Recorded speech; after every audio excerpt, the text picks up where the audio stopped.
बोलिए भक्त वत्सल भगवान की जय।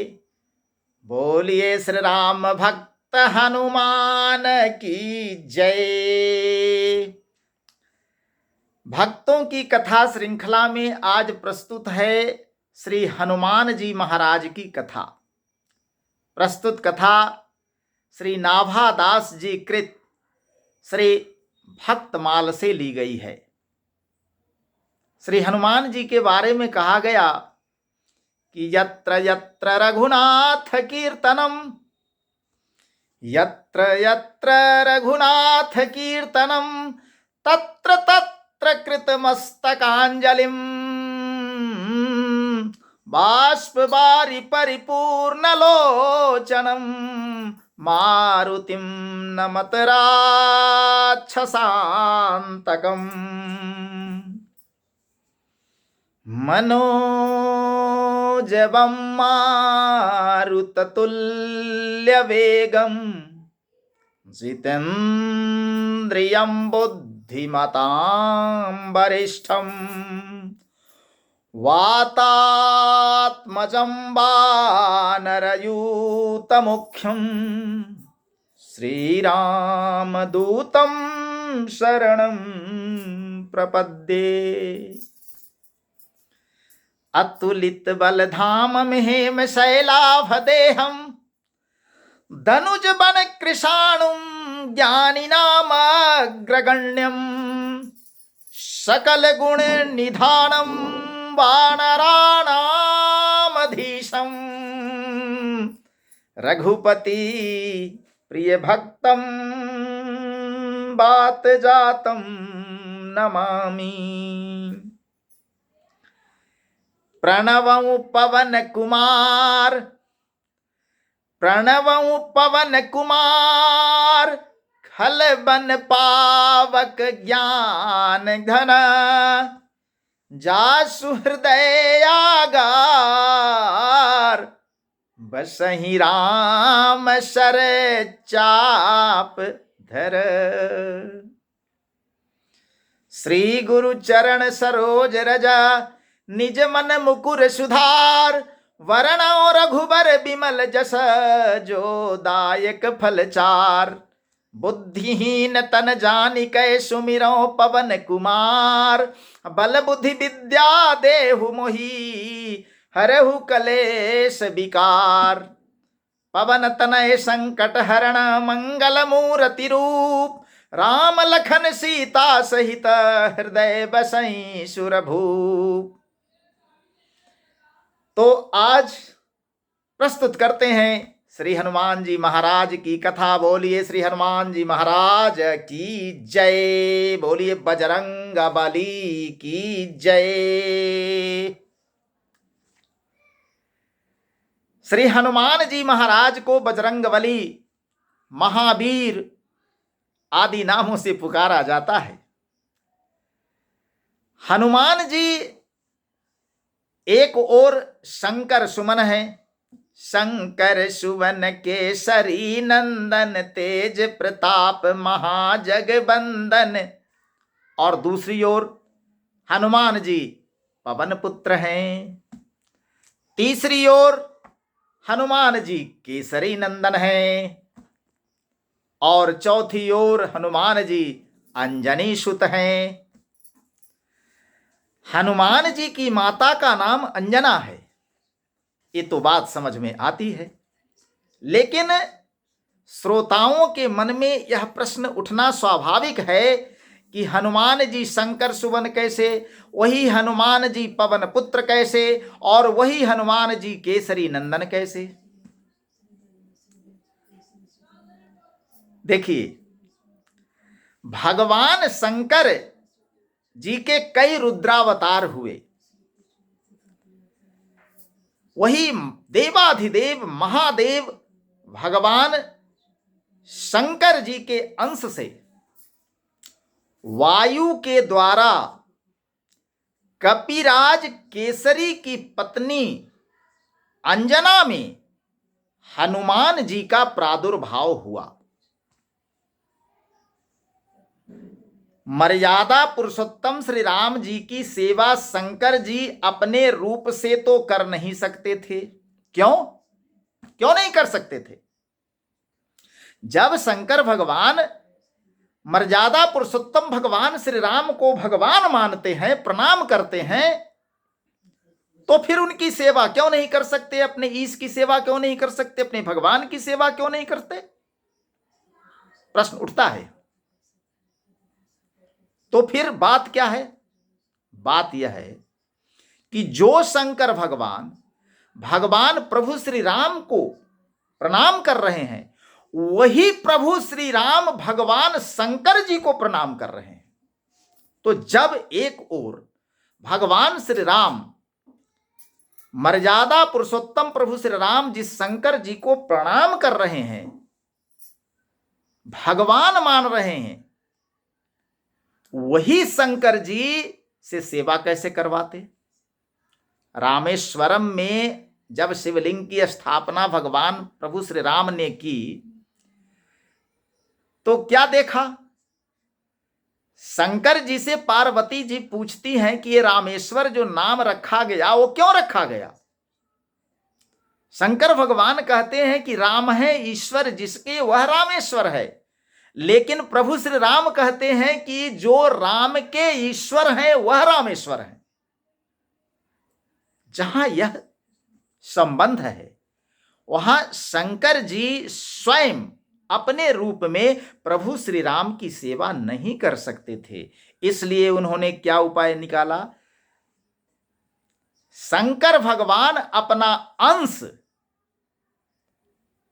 दे करके हनुमान जी को प्रकट किया और स्वयं न जाकर के हनुमान जी के रूप में शंकर भगवान श्री राम जी की सेवा में गए।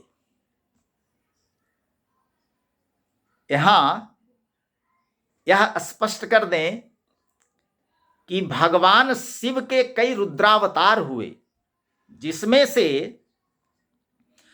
अपने 11वें रुद्र रूप में वे हनुमान बनकर के अवतरित हुए।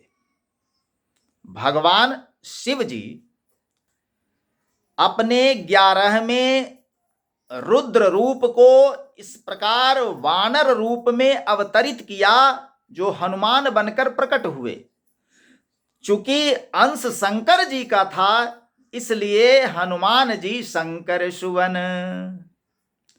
और शंकर भगवान के अंश को ले जाने का माध्यम बने पवन देव, इसलिए हनुमान जी पवन पुत्र।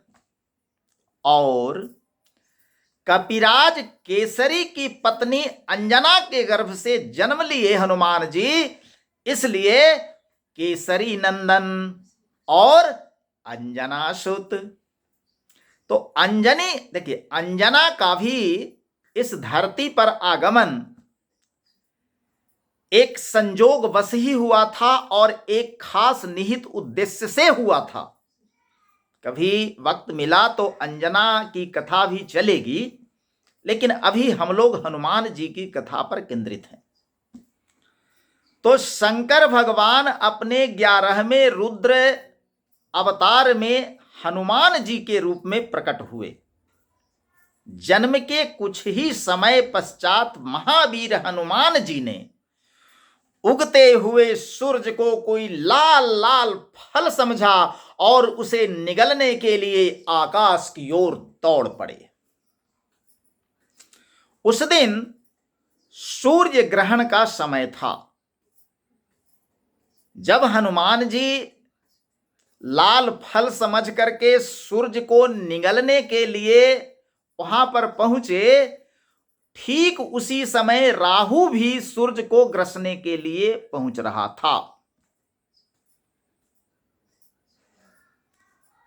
लेकिन जैसे ही राहु ने देखा कि जिस सूरज को ग्रसने हम जा रहे हैं उस सूरज को पकड़ने तो कोई दूसरा ही आ रहा है, तब वह उस आने वाले को पकड़ने चला। यानी राहु किसको पकड़ने चला? हनुमान जी को पकड़ने चला, किंतु जब वायुपुत्र हनुमान जी राहु की ओर बढ़े तब वह डरकर भाग चला। राहु ने इंद्र से पुकार की, गुहार लगाई। इंद्र देवता ऐरावत पर चढ़कर वहां से चल पड़े। देवराज इंद्र को ऐरावत पर चढ़कर आते देख पवन कुमार ने ऐरावत को कोई बड़ा सा सफेद फल समझा। ऐरावत हाथी का रंग सफेद था, उजला था। एक ओर हनुमान जी लाल फल समझ करके सूर्य को निगलने चले। राहु के पुकार पर जब इंद्रदेव ऐरावत पर चढ़ करके आए तो ऐरावत को श्वेत फल समझ करके हनुमान जी उसे ही पकड़ने के लिए लपक पड़े। किसको? ऐरावत को। घबरा करके देवराज इंद्र ने वज्र से प्रहार किया। वज्र से यानी देवराज इंद्र के वज्र प्रहार से हनुमान जी की ठोड़ी, जिसको हनु भी कहते हैं, हनु माने ठोड़ी, ठोड़ी माने हनु, तो हनु पर चोट लगने से वह कुछ टेढ़ी हो गई। यही कारण है कि इनका नाम हनुमान भी है और वे उस दिन से हनुमान कहलाने लगे। देखिए, हनुमान जी का नाम शंकर सुवन, पवन पुत्र, केसरी नंदन, अंजनी सूत और हनुमान। वज्र लगने पर ये मूर्छित होकर के गिर पड़े। हनुमान जी जैसे ही गिरे तो पुत्र को मूर्छित देखकर वायुदेव बड़ी कुपित हुए। किसी के पुत्र को भी, किसी का भी पुत्र हो, उसको यदि आप हानि पहुंचाएंगे, चोट पहुंचाएंगे, तो उसके पिता का कुपित होना, क्रुद्ध होना स्वाभाविक है।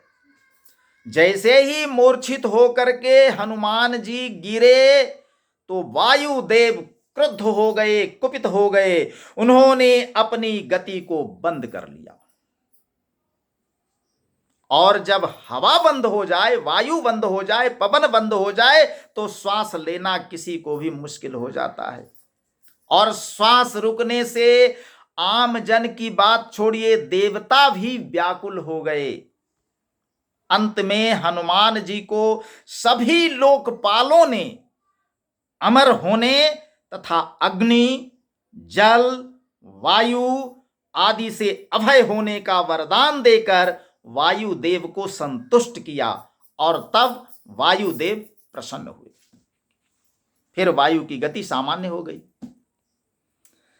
जाति स्वभाव से बंदर होने के कारण हनुमान जी बचपन से ही बड़े चंचल थे जी। और वह चंचल हनुमान ऋषियों के आश्रमों में वृक्षों को सहज भाव से ही, चपलतावश तोड़ देते थे। कोई जानबूझ करके उत्पात नहीं मचाते थे, बच्चों का स्वभाव होता है। तो फल तोड़ने के क्रम में वृक्ष भी तोड़ देते थे और उन ऋषि मुनियों के आश्रम की वस्तुओं को अस्त व्यस्त कर डालते थे। बंदर का स्वभाव ही है, इधर उधर वस्तु को कर देना। ऊब करके ऋषियों ने हनुमान जी को श्राप दिया कि तुम अपना बल भूले रहोगे, तुमको ज्ञात ही नहीं होगा कि हम हैं कौन, कितना बल है मुझ में। हनुमान जी बलवान तो थे और महाबलवान थे, इसीलिए हनुमान जी का नाम महावीर भी है। जब इस तरह का श्राप मिला उनको, हालांकि ऋषियों ने एक बात और कही कि जब तुम्हें तुम्हारे बल का कोई स्मरण दिलाएगा तभी तुम्हें अपने बल का भान होगा, अपनी शक्ति की पहचान होगी। तब से ये सामान्य बानर की भांति रहने लगे। इनको पता ही नहीं चलता था कि मुझ में कितना बल है। माता अंजना के आदेश से हनुमान जी सूर्य नारायण के समीप जाकर के वेद, वेदांग, प्रभूति, इस समस्त शास्त्रों एवं कलाओं का अध्ययन किया। इसके पश्चात किष्किंधा में आकर सुग्रीव के साथ रहने लगे।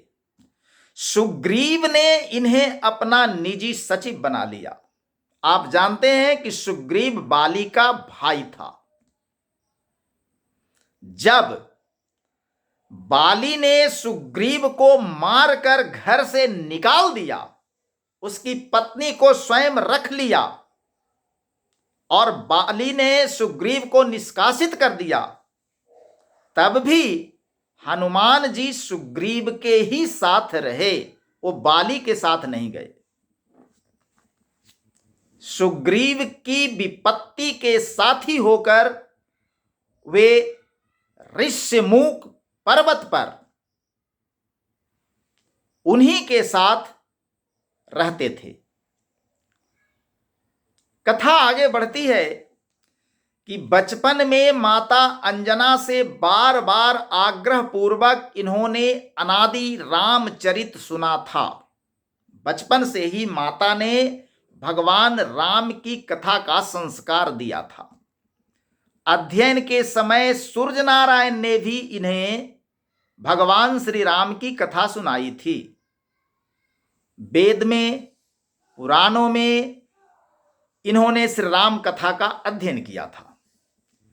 जब हनुमान जी किष्किंधा आए तो किष्किंधा आने पर यह भी ज्ञात हो गया उन्हें कि परात्पर प्रभु श्री राम ने अयोध्या में अवतार धारण कर लिया है।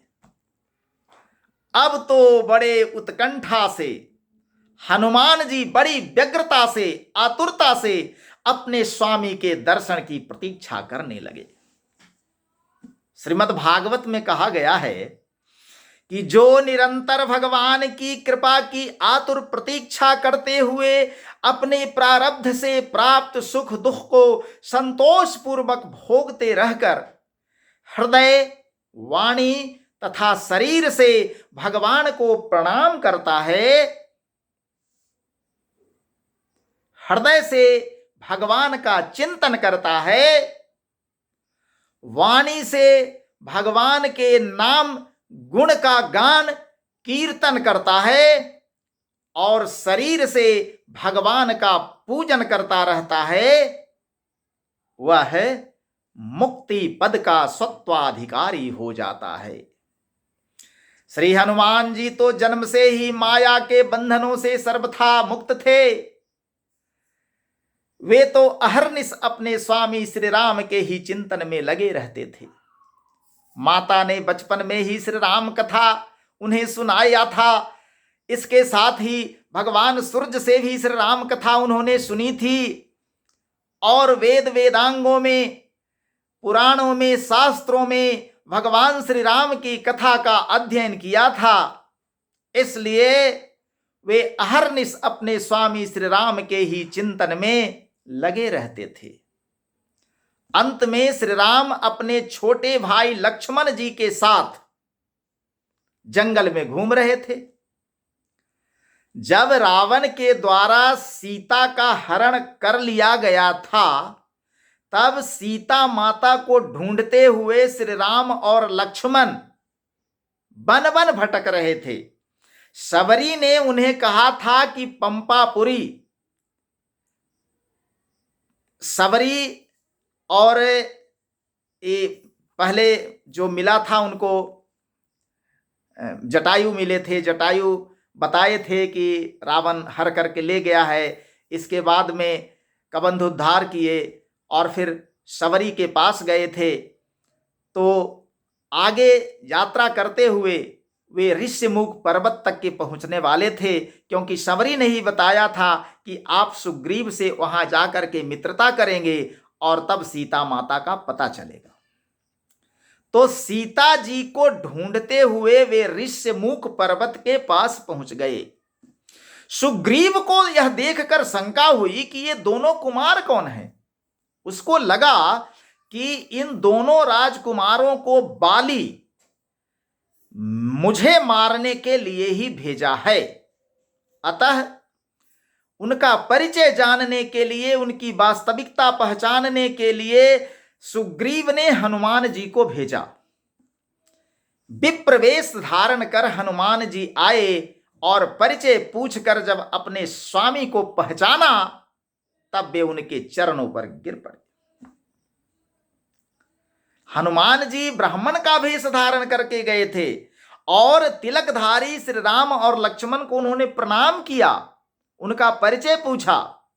भगवान श्री राम ने अपने पिता दशरथ का नाम लेते हुए परिचय दिया कि मैं दशरथ का पुत्र राम हूं और ये मेरे छोटे भाई लक्ष्मण हैं। अपने स्वामी को पहचान कर चरणों पर गिरे हनुमान जी। अपने वास्तविक रूप में आकर के ब्राह्मण से वे बंदर फिर हनुमान बन गए और चरणों में लौटने लगे। कहा कि स्वामी, आप इतने दिनों तक मुझे कहां विसारे हुए थे, क्यों विसार दिए थे? आपने मुझे पहचाना नहीं, मैं तो अज्ञानी था, मैं आपको नहीं पहचान सका, मुझसे तो भूल हुई, लेकिन आपने क्यों नहीं मुझे अपनाया, क्यों नहीं पहचाना? भगवान श्री राम कहते हैं कि हनुमान जी, मैं तो आपको शुरू में ही पहचान गया था। हनुमान जी ने कहा कि प्रभु कैसे? श्री राम ने कहा कि ब्राह्मण किसी को प्रणाम नहीं करता, ब्राह्मण तो आशीर्वाद देता है, और आप ब्राह्मण वेश में आए भी और हमको प्रणाम किए। हम तो धनुषधारी थे, क्षत्रिय थे, तो क्षत्रिय को एक ब्राह्मण कैसे प्रणाम कर सकता है? मैं उसी समय समझ गया था कि आप ब्राह्मण नहीं हैं, आप कोई छद्मवेशधारी हैं, वेश बदले हुए हैं। हनुमान जी गदगद हो गए। वे रोते रोते कहने लगे, श्री राम के चरणों पर लौटने लगे और अश्रुधार बहाते हुए रोते रोते अपने स्वामी से कहते हैं कि एक मैं मंद मोह बस, एक मैं मंद मोह बस, कुटिल हृदय अज्ञान, पुनि प्रभु मोहि बिसार्यऊ, दीन बंधु भगवान। मैं तो कुटिल हूं, कपटी हूं, अज्ञानी हूं, माया मोह में फंसा हूं, मैं आपको नहीं पहचाना, लेकिन आपने पहचान करके भी मुझे क्यों विसार दिया, क्यों बिछुड़ाए हुए रहा, क्यों नहीं अपनाया आज तक मुझे आपने? श्री राम ने उठ करके उन्हें हृदय लगा लिया। तभी से हनुमान जी श्री अवधेश कुमार श्री राम जी के चरणों के समीप ही रहे और कभी भी उनसे विलग नहीं हुए। हनुमान जी की प्रार्थना से भगवान ने सुग्रीव से मित्रता की और बाली को मारकर सुग्रीव को किष्किंधा का राज्य दे दिया। राज्य भोग में सुग्रीव को प्रमत्त होते देख हनुमान जी ने ही उन्हें सीतान्वेषण के लिए सावधान किया। सुग्रीव तो राज सत्ता पाकर भोग लिप्सा में व्यस्त हो गए थे, लेकिन हनुमान जी ने उन्हें सावधान किया और वे पवन कुमार ही थे जिन्होंने समस्त वानरों को एकत्र किया। श्री राम जी ने हनुमान जी को ही अपनी मुद्रिका दी थी जी, हाथ की अंगूठी दी थी। 100 योजन समुद्र लांघने का प्रश्न आने पर जब जामबान जी हनुमान जी को उनके बल का स्मरण दिलाया और उनको उनके बल की याद दिलाते हुए यह कहा कि हे हनुमान जी, आपका तो अवतार ही राम कार्य संपन्न करने के लिए हुआ है। इतना सुनते ही श्री हनुमान जी को अपनी शक्ति का बोध हुआ और तब केसरी किशोर हनुमान जी उठ खड़े हुए। उनके बल और बुद्धि का ज्ञान प्राप्त करने के लिए देवताओं के द्वारा भेजी गई नागमाता सुरसा जस जस सुरसा बदन बढ़ावा, ता सुदून कपि रूप दिखावा। सुरसा को उन्होंने संतुष्ट किया, वो परीक्षा लेने गई थी, और तब समुद्र में छिपी राक्षसी सिंहिका को भी उन्होंने मारा और लंका पहुंच गए। द्वार रक्षिका लंकिनी को एक घूंसे में ही सीधा कर दिया हनुमान जी ने, और तब बहुत ही छोटा रूप धारण करके मसक समान रूप कपिधरई, तब उन्होंने लंका में रात्रि के समय प्रविष्ट किया। रात्रि के समय लंका में प्रवेश किए। जब विभीषण जी से यह पता लगा कि अशोक वाटिका में जानकी जी के दर्शन होंगे, तब हनुमान जी अशोक वाटिका में पहुंच गए और वहां श्री जानकी माता के दर्शन किए। श्री जानकी जी को आश्वस्त करके, आश्वासन दे करके अशोक वन को उजाड़ डाला। जब फल खाने की इच्छा प्रकट की हनुमान जी ने कि भूख लगी है माता, तो उन्होंने आगाह किया था कि यहां तो राक्षस लोग रखवाली करते हैं वन की। हनुमान जी ने उन्हें आश्वस्त कर दिया कि माता, आपकी आज्ञा मिल जाए तो इन राक्षसों की चिंता मुझे नहीं है। और हनुमान जी ने अशोक वाटिका को उजाड़ डाला जी। रावण के भेजे राक्षसों तथा रावण पुत्र अक्षय कुमार को मार दिया।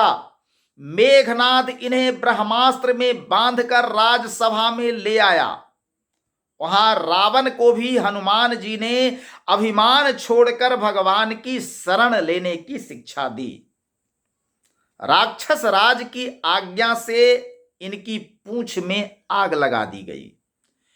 इन्होंने उसी अग्नि से सारी लंका फूंक दी।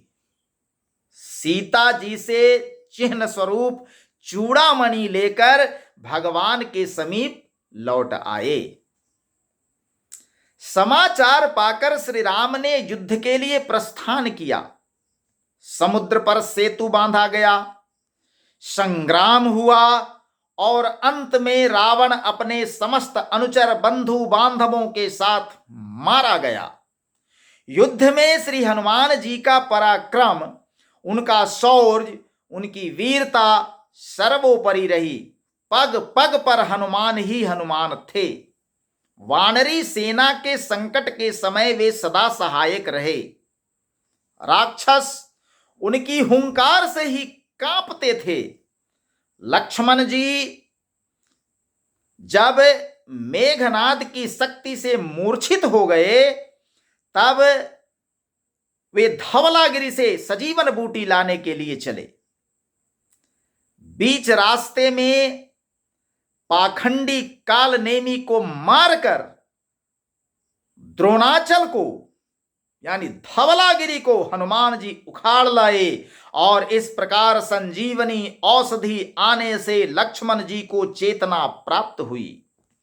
मायावी अहिरावण जब माया करके राम लक्ष्मण को युद्ध भूमि से चुरा ले गया और पाताल लोक में उन्हें बलि देने के लिए ले गया, तब पाताल जाकर अहिरावण का वध करके हनुमान जी श्री राम जी को भाई लक्ष्मण जी के साथ अपने कंधे पर बिठाकर ले आए। रावण वध का समाचार सबसे पहले श्री जानकी जी को सुनाने का सौभाग्य भी श्री हनुमान जी को ही मिला, और श्री राम लौट रहे हैं यह आनंददायक समाचार भरत जी को देने का गौरव भी प्रभु ने अपने प्रिय सेवक हनुमान जी को ही दिया। हनुमान जी पूर्व सूचना देने भरत जी के पास पहुंचे कि भगवान श्री राम माता श्री जानकी जी और भ्राता श्री लक्ष्मण जी के साथ सकुशल वन से वापस लौट रहे हैं। यह समाचार पाकर भरत जी हर्षित हो गए। हनुमान जी विद्या, बुद्धि, ज्ञान तथा पराक्रम की मूर्ति हैं, किंतु इतना सब होने पर भी अभिमान उन्हें छू तक नहीं पाया। जब वे लंका जलाकर अकेले ही रावण का मान मर्दन करके प्रभु के पास लौटे और प्रभु ने उनसे पूछा कि त्रिभुवन विजयी रावण की लंका को तुम भला कैसे जला सके, तब हनुमान जी क्या उत्तर देते हैं कि शाखा मृग के बड़ी मनुषाई, शाखाते शाखा पर जाई, नाघि सिंधु हाटकपुर जारा, निश्चर गण बधि विपिन उजारा। लेकिन ये सब हुआ कैसे? सो सब तप मैंने कुछ नहीं किया प्रभु, सो सब तव प्रताप रघुराई, अनाथ न कछु मोरी प्रभुताई। सब आपकी कृपा है प्रभु, सब कुछ आपने किया, आपका प्रताप, तब प्रताप रघुराई। हनुमान जी आजन्म नैष्ठिक ब्रह्मचारी हैं जी, व्याकरण के महान पंडित हैं, वेदज्ञ हैं, ज्ञान शिरोमणि हैं। हनुमान जी बड़े विचारशील, तीक्ष्ण बुद्धि तथा अतुलित पराक्रमी हैं। श्री हनुमान जी बहुत निपुण संगीतज्ञ और गायक भी हैं। एक बार की बात है कि देव, ऋषि, दानव, इन सबों का एक महान सम्मेलन चल रहा था, जलाशय के तट पर सम्मेलन चल रहा था। उसमें भगवान शंकर जी स्वयं तथा देवर्षि नारद जी आदि गा रहे थे। सोचिए, जहां भगवान शंकर स्वयं गा रहे हों, जहां नारद जी गा रहे हों, जहां डमरू की निनाद, वीणा की झंकार, सारे लोग जितने भी अन्य ऋषिगण, देवतागण, दानवगण थे, सब उनके संगीत का साथ दे रहे थे, योग दे रहे थे। इतने में ही हनुमान जी ने मधुर स्वर में ऐसा सुंदर गान प्रारंभ किया कि जिसे सुनकर उन सब के मुख म्लान हो गए। जो बड़े उत्साह से गा बजा रहे थे और वे सभी अपना अपना गान छोड़कर मोहित हो गए तथा चुप होकर हनुमान जी का गान ही सुनने लगे। उस समय केवल हनुमान जी ही गा रहे थे, दूसरा कोई नहीं गा रहा था, सारे लोग सुन रहे थे। जब तक पृथ्वी पर श्री राम की कथा रहेगी, ध्यान दीजिएगा, जब तक धरती पर श्री राम जी की कथा रहेगी, तब तक पृथ्वी पर रहने का वरदान उन्होंने स्वयं प्रभु से मांग लिया है। इसलिए जहां कहीं भी श्री राम कथा होती है, हनुमान जी वहां जरूर विद्यमान होते हैं।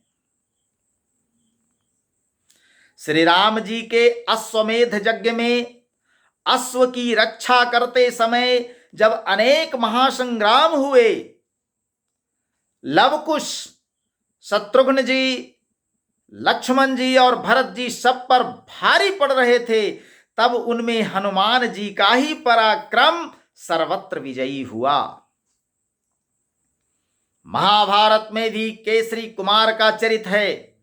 वे अर्जुन के रथ की ध्वजा पर बैठे थे और हमेशा विराजमान रहते थे।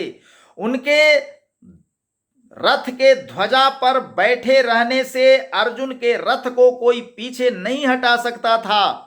कई अवसरों पर उन्होंने अर्जुन की रक्षा भी की। एक बार भीम, अर्जुन और गरुड़ जी को उनके अभिमान से बचाया था।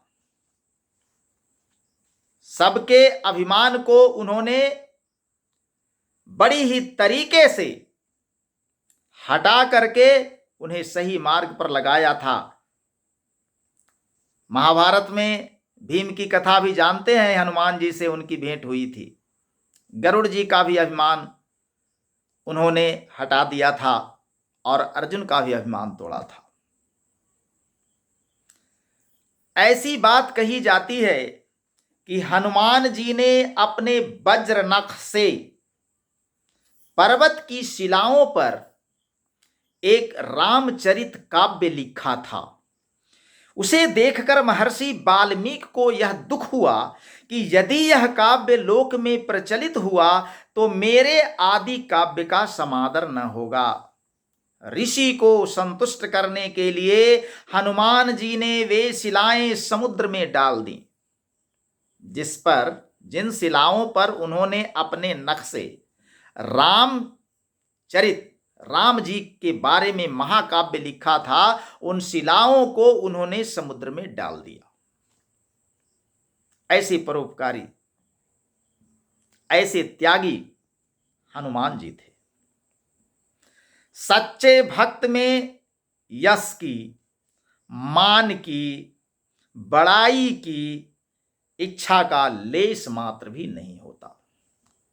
वह तो अपने प्रभु का पावन जस ही लोक में गाता रहता है। श्री राम कथा श्रवण, राम नाम कीर्तन के हनुमान जी अनन्य प्रेमी हैं।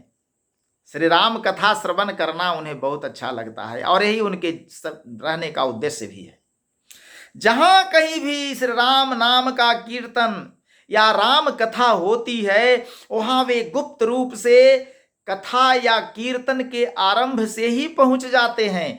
दोनों हाथ जोड़कर सिर से लगाए हुए सबसे अंत तक वहां खड़े रहते हैं। प्रेम के कारण उनके नेत्रों से बराबर आंसू झरझर झरते रहते हैं।